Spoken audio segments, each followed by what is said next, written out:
Tungabhadra dam ತರಾನೇ ಕೆಆರ್ಎಸ್ಗೂ ಕೂಡ ಕಂಟಕ ಕಾದಿದೆ ಅಂತ ಮಾಜಿ ಮುಖ್ಯಮಂತ್ರಿ ಎಚ್ ಡಿ ಕುಮಾರಸ್ವಾಮಿ ಹೇಳಿದ್ದಾರೆ.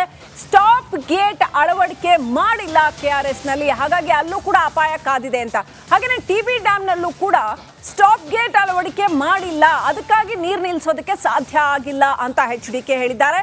ಕೆಆರ್ಎಸ್ ವಿಚಾರದಲ್ಲೂ ಕೂಡ ಸರ್ಕಾರ ಕೂಡಲೇ ಎಚ್ಚೆತ್ತುಕೊಳ್ಳಬೇಕು, ಅಲ್ಲೂ ಕೂಡ ಸ್ಟಾಪ್ ಲಾಕ್ ಗೇಟ್ ಹಾಕಬೇಕು ಅಂತ ಆಗ್ರಹಪಡಿಸಿದ್ದಾರೆ. ಮಂಡ್ಯದ ಸೀತಾಪುರದಲ್ಲಿ ಕುಮಾರಸ್ವಾಮಿ ಈ ಹೇಳಿಕೆಯನ್ನ ಕೊಟ್ಟಿದ್ದಾರೆ. ತುಂಗಭದ್ರಾ ಜಲಾಶಯದಲ್ಲಿ ಈ ದಿನ ಒಂದು ದೊಡ್ಡ ಅನಾಹುತ ಆಗಿರ್ತಕ್ಕಂಥದ್ದು. ಇವತ್ತು ಓಪನ್ ಆಗಿ ನೀರು ಸುಮಾರು 30 ಕ್ಯೂಸೆಕ್ಸ್ ನೀರು ಹರಿದು ಹೋಗ್ತಾ ಇದೆ. ತುಂಗಭದ್ರಾ ಜಲಾಶಯದಲ್ಲಿ ಈ ದಿನ ಒಂದು ದೊಡ್ಡ ಅನಾಹುತ ಆಗಿರ್ತಕ್ಕಂಥದ್ದು. ಇವತ್ತು ಓಪನ್ ಆಗಿ ನೀರು ಸುಮಾರು 30 ಕ್ಯೂಸೆಕ್ಸ್ ನೀರು ಹರಿದು ಹೋಗ್ತಾ ಇದೆ. ಇವತ್ತು ಈ ಅವಘಡ ಆಯ್ತು, ನಾಳೆ ಇನ್ನೊಂದು ಅವಘಡ ಆದ್ರೆ ಮತ್ತೊಂದಷ್ಟು ಗೇಟ್ಗಳು ಕಿತ್ತೋಗೋದು, ಮತ್ತಿನ್ನೇನೋ ಆದ್ರೆ ಯಾರು ಹೊಣೆ? ಅದಕ್ಕೆ ಟಿಬಿ ಡ್ಯಾಮ್ ನ ಈ ಒಂದು ಅವಘಡಕ್ಕೆ ಯಾರು ಹೊಣೆ? ಆಗಾಗ ರೈತರಿಗೆ ಆಗ್ತಾ ಇರೋ ಆತಂಕ ಇದೆಯಲ್ಲ, ಯಾವಾಗ ಏನಾಗುತ್ತೋ ಟಿಬಿ ಡ್ಯಾಮ್ ಅಲ್ಲಿ ಏನೋ ಅಂತ ಒಂದು ಆತಂಕ, ಇದಕ್ಕೆ ಕಾರಣ ಯಾರು? 2019ರಲ್ಲೂ ವೀಕ್ಷಕರೇ ನೆನಪಿರ್ಲಿ, ಸ್ಲೀವ್ ಗೇಟ್ ಕಿತ್ತೋಗಿತ್ತು, ಇಂಥದ್ದೇ ಒಂದು ಘಟನೆ ಆಗಿತ್ತು. ಆಗ ಕ್ರಸ್ಟ್ ಗೇಟ್ ನ ಚೈನ್, ಈಗ ನೋಡಿದ್ರೆ crest gate chain link cut ಆಗ್ಬಿಟ್ಟಿದೆ. ಹಾಗಾದ್ರೆ ಡ್ಯಾಮ್ ನಿರ್ವಹಣೆಯಲ್ಲಿ ಅಧಿಕಾರಿಗಳು ಎಡವುತ್ತಾ ಇದ್ದಾರಾ? ಜನಪ್ರತಿನಿಧಿಗಳಂತೂ ಈ ಬಗ್ಗೆ ಸಂಪೂರ್ಣ ನಿರ್ಲಕ್ಷ್ಯ, ದಿವ್ಯ ನಿರ್ಲಕ್ಷ್ಯನ. ದುರಸ್ತಿ, ನಿರ್ವಹಣೆ, ಮೇಂಟೆನೆನ್ಸ್ ಇಲ್ವೇ ಇಲ್ವಾ? ಯಾಕೆ ಹೀಗಾಯ್ತು? ನೀರಾವರಿ ತಜ್ಞ ಕ್ಯಾಪ್ಟನ್ ರಾಜಾರಾಮ್ ನಮ್ಮ ಪ್ರತಿನಿಧಿ ಮಾದೇಶ್ ಜೊತೆ ಮಾತನಾಡಿದ್ದಾರೆ. ಏನ್ ಹೇಳ್ತಿದ್ದಾರೆ ತಜ್ಞರು, ಕೇಳೋಣ ಬನ್ನಿ. ಈ ಒಂದು ತುಂಗಭದ್ರಾ ನದಿ ಡ್ಯಾಮ್ ಕ್ರಸ್ಟರ್ ಗೇಟ್ ಬ್ರೇಕ್ ಆಗಿದೆ.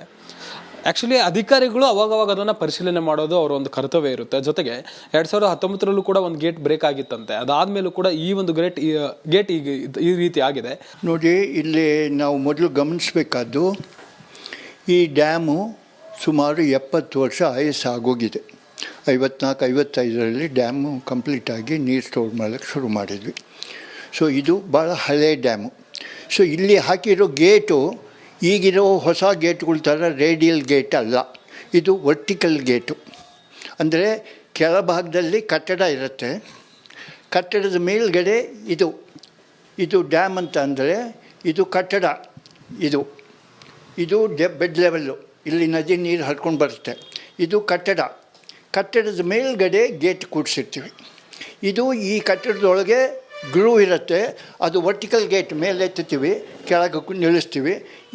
ಈಗೇನು ನೀರು ಈ ಕಟ್ಟಡದ ಅಗೇನ್ಸ್ಟ್ ಏನು ನೀರಿದೆ, ಇದು ಸುಮಾರು 40-45 TMC ನೀರು ಈಗ ಸ್ಟೋರ್ ಆಗಿರೋದು. ಇದ್ರ ಮೇಲ್ಗಡೆ ಗೇಟನ್ನು ಹೊಂದಿಕೊಂಡು ಗೇಟಿನ ಆಧಾರದ ಮೇಲೆ ಇಲ್ಲಿ ಒಂದು 60-65 TMC ನೀರು ಸ್ಟೋರ್ ಆಗಿದೆ. ಈಗ ಈ ಗೇಟ್ ಏನಾಗಿದೆ, ಇದು ಗೇಟು ಎರಡು ಕಡೆ ಅದು ನಿಲ್ಲಿಸಬೇಕಾದ್ರೆ ಚೈನ್ ಲಿಂಕು ಹಾಕಿರ್ತಾರೆ, ಚೈನ್ಗಳು, ದೊಡ್ಡ ಚೈನ್ಗಳು ಅದು ಹಾಕಿರ್ತಾರೆ. ಹೋದ ವರ್ಷ ಈ ಡ್ಯಾಮ್ ತುಂಬಲಿಲ್ಲ, ಹಾಗಾಗಿ ಗೇಟನ್ನು ಆಪರೇಷನ್ ಮಾಡೋ ಅವಶ್ಯಕತೆ ಅವರಿಗೆ ಹೆಚ್ಚಿಗೆ ಬರಲಿಲ್ಲ. ಹಾಗಾಗಿ ಗೇಟಿನ ಮೇಲೆ ನಿರ್ವಹಣೆ ಸ್ವಲ್ಪ ಕಮ್ಮಿ ಆಗಿರೋ ಸಾಧ್ಯತೆ ಜಾಸ್ತಿ ಇದೆ. ಹೋದ ವರ್ಷ ಆಪರೇಟ್ ಮಾಡಿಲ್ಲ, ಹಾಗಾಗಿ ಅದು ಕಡೆ ಸ್ವಲ್ಪ ನೆಗ್ಲೆಕ್ಟ್. ಆದರೆ ಅಧಿಕಾರಿಗಳು ಈ ರೀತಿಯಾದಂಥ ಒಂದು ಘಟನೆ ಸಂಭವಿಸಿದ ಮೇಲೆ ಎಚ್ಚೆತ್ಕೊಳ್ಬೇಕಾ ಅಥವಾ ಮುಂಚೆನೇ ಮಾಡಿರ್ತಾರೆ.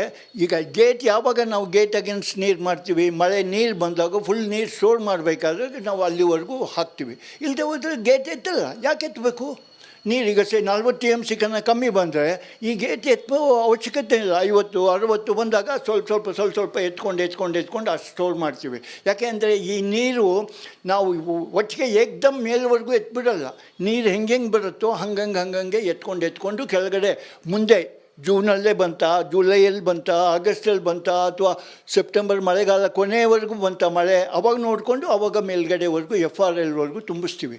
ಏಕ್ದಮ್ ತುಂಬಿಸ್ಬಿಡಲ್ಲ ನಾವು, ಯಾಕೆಂದರೆ ಅದ್ರ ಮುಂದೆ ಆಮೇಲೆ ನಿರ್ವಹಣೆ ಮಾಡೋದು ಕಷ್ಟ ಆಗುತ್ತೆ. ಹಂತವಾಗಿ ತುಂಬಿಸ್ಕೊತಾ ಹೋಗ್ತೀವಿ, ಅದೇ ಸಹಿತ ಕೆಳಗಡೆ ಬಿಡ್ತೀವಿ.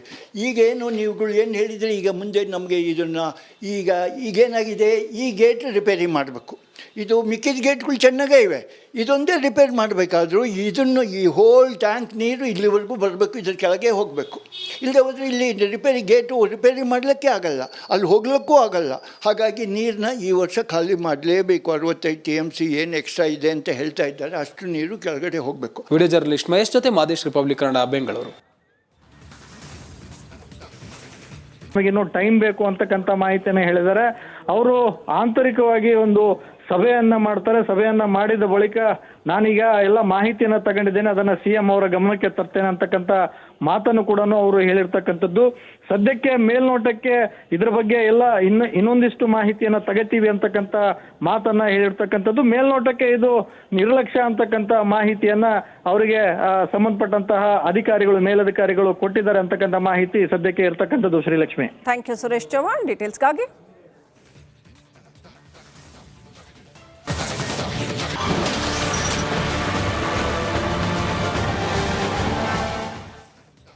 ಟಿಬಿ ಡ್ಯಾಮ್ ಟೆನ್ಷನ್ ಇವತ್ತು ಬೆಳಗ್ಗೆ ನಿನ್ನೆ ರಾತ್ರಿ ಘಟಿಸಿರ್ತಕ್ಕಂಥ ಘಟನೆ ಇವತ್ತು ಬೆಳಗ್ಗೆಯಿಂದ ರಿಪಬ್ಲಿಕ್ ಕನ್ನಡ ಅದರ ಸಂಪೂರ್ಣ ಅಪ್ಡೇಟ್ ಅನ್ನ ಕೊಡ್ತಾ ಇದೆ. ಅಷ್ಟೇ ಅಲ್ಲ, ಏನೇನಾಯ್ತು, ಹೇಗೆ ನಡೀತು ಆ ಒಂದು ಘಟನೆ, ಗೇಟ್ ಹೇಗೆ ಕ್ರಶ್ ಆಗಿ ಬಿತ್ತು ನೀರಿಗೆ ಅನ್ನುವಂಥದ್ದು, ಆ ಚೈನ್ ಕಟ್ ಆಗಿರುವಂಥದ್ದು, ಪ್ರತಿಯೊಂದು ಡೀಟೇಲ್ಸ್ ಅನ್ನು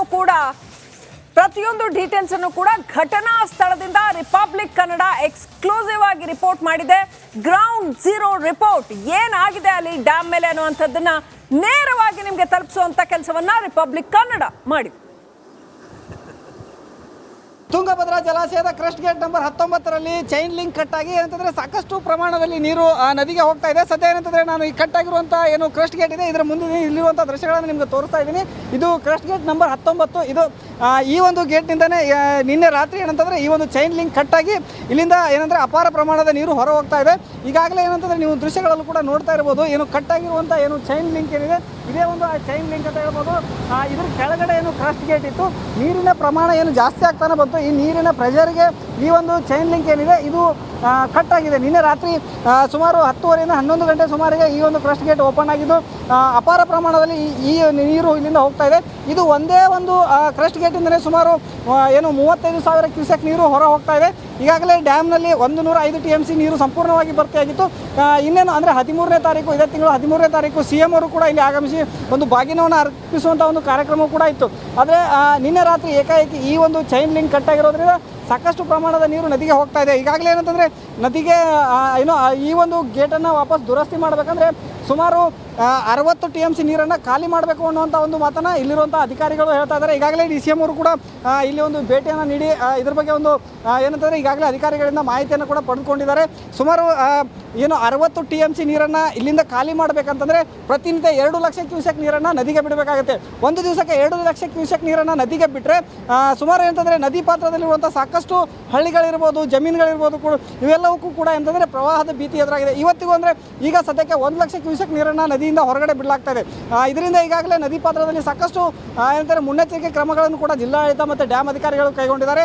ಈಗಾಗಲೇ ಏನು ಜನರಿಗೆ ಒಂದು ಮಾಹಿತಿಯನ್ನು ಕೊಡ್ತಾ ಇದ್ದಾರೆ, ಡಂಗುರವನ್ನು ಸಾರ್ತಾ ಇದ್ದಾರೆ, ಸಾಮಾಜಿಕ ಜಾಲತಾಣಗಳ ಮೂಲಕ ಕೂಡ ಮಾಹಿತಿಯನ್ನು ಕೊಡ್ತಾ ಇದ್ದಾರೆ. ಇನ್ನು ಅಂತಂದರೆ ಇವತ್ತಿನಿಂದ ಮತ್ತೆ ದಿನದಿಂದ ದಿನಕ್ಕೆ ಅಂದರೆ ಇನ್ನು 4ರಿಂದ 5 ದಿನಗಳ ಕಾಲ ಏನಂತಂದರೆ 2 ಲಕ್ಷ ಕ್ಯೂಸೆಕ್ವರೆಗೆ ನೀರನ್ನು ಹೊರಬಿಟ್ಟು ನಂತರ ಏನಂತಂದರೆ ಇಲ್ಲಿ ಒಂದು ಕ್ರಸ್ಟ್ ಗೇಟ್ಗಳನ್ನು ವಾಪಸ್ ಅಳವಡಿಸಲಾಗುತ್ತೆ ಅನ್ನುವಂಥ ಮಾತನ್ನು ಈಗಾಗಲೇ ಅಂತಂದರೆ DCM ಅವರು ಕೂಡ ಈಗಾಗಲೇ ತಿಳಿಸ್ಕೊಟ್ಟಿದ್ದಾರೆ. ಕ್ಯಾಮ್ರಾ ಪರ್ಸನ್ ದುರ್ಗೇಶ್ ಜೊತೆ ಹಿರಯ್ಯ ಹಿರೇಮಠ್, ರಿಪಬ್ಲಿಕ್ ಟಿವಿ ಕನ್ನಡ, ಕೊಪ್ಪಳ.